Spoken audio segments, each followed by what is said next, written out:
ജർമ്മനിയിലെ lower സാക്സോണിയിലെ Hamelin എന്ന് പറയുന്ന പട്ടണത്തിൽ ഒരു ഇതിഹാസ കഥാപാത്രമുണ്ടായിരുന്നു. നിങ്ങളിൽ പലരും പഠിക്കുകയും വായിക്കുകയും ഒക്കെ ചെയ്തിരിക്കാം. The pied piper of Hamelin എന്നാണ് അദ്ദേഹം അറിയപ്പെടുന്നത്. ഇദ്ദേഹത്തിന്റെ പ്രത്യേകത എന്താണെന്ന് അറിയാമോ? ഇദ്ദേഹത്തിന്റെ ഒരു മാന്ത്രിക പൈപ്പ് അദ്ദേഹത്തിന്റെ കയ്യിലുണ്ട്. ഈ മാന്ത്രിക പൈപ്പ് ഉപയോഗിച്ച് എലികളെ വശീകരിക്കാനുള്ള ഒരു പ്രത്യേക കഴിവ് അദ്ദേഹത്തിനുണ്ടായിരുന്നു. ആ കാലഘട്ടത്തിൽ എലികളെന്ന് പറയുന്നത് ഒരുപാട് അസുഖങ്ങൾ പരത്തിയിരുന്ന ഒരു ജീവി ആയതുകൊണ്ട് പട്ടണങ്ങളിൽ നിന്ന് എലികളെ ഓടിക്കാൻ വേണ്ടിയിട്ട് ഇദ്ദേഹത്തെ ആളുകൾ ഉപയോഗിച്ചിരുന്നു. ഏതെങ്കിലും സമയത്ത് ഇദ്ദേഹത്തെ വിളിച്ച് എലികളെയൊക്കെ ഇദ്ദേഹം പിടിച്ചുകൊണ്ട് പോകും. പക്ഷെ ഇദ്ദേഹത്തിന് കൊടുക്കാമെന്ന് പറഞ്ഞിരുന്ന പൈസ കൊടുക്കില്ല.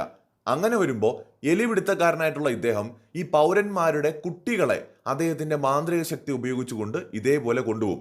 അദ്ദേഹത്തിന്റെ ഈ പൈപ്പിൽ നിന്ന് വരുന്ന ഒരു പ്രത്യേകതരം ശബ്ദം, ആ ശബ്ദം കേൾക്കുമ്പോൾ ഈ എലികളും കുട്ടികളുമൊക്കെ അദ്ദേഹത്തിന്റെ പിന്നാലെ പോവുകയാണ് പതിവ്. ബിഗ് ബോസിനകത്ത് ഇന്ന് രാവിലത്തെ എപ്പിസോഡ് കണ്ടപ്പോൾ എനിക്ക് പെട്ടെന്ന് ഇദ്ദേഹത്തിന്റെ കഥയാണ് ഓർമ്മ വന്നത്.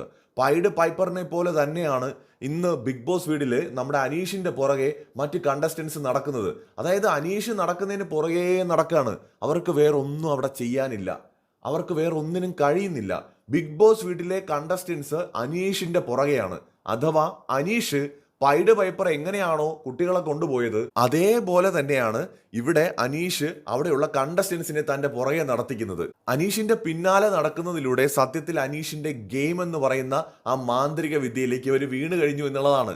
അതിൽ നിന്ന് മാറി നടക്കാൻ ഇവർ തുടങ്ങിയില്ല എന്നുണ്ടെങ്കിൽ ഈ സീസണ് കുറെ കാലത്തേക്കെങ്കിലും അനീഷ് തന്നെയായിരിക്കും കൊണ്ടുപോകുന്നത്. കൂടുതൽ ലൈവ് അപ്ഡേറ്റുകളുമായി വീണ്ടും വരാം.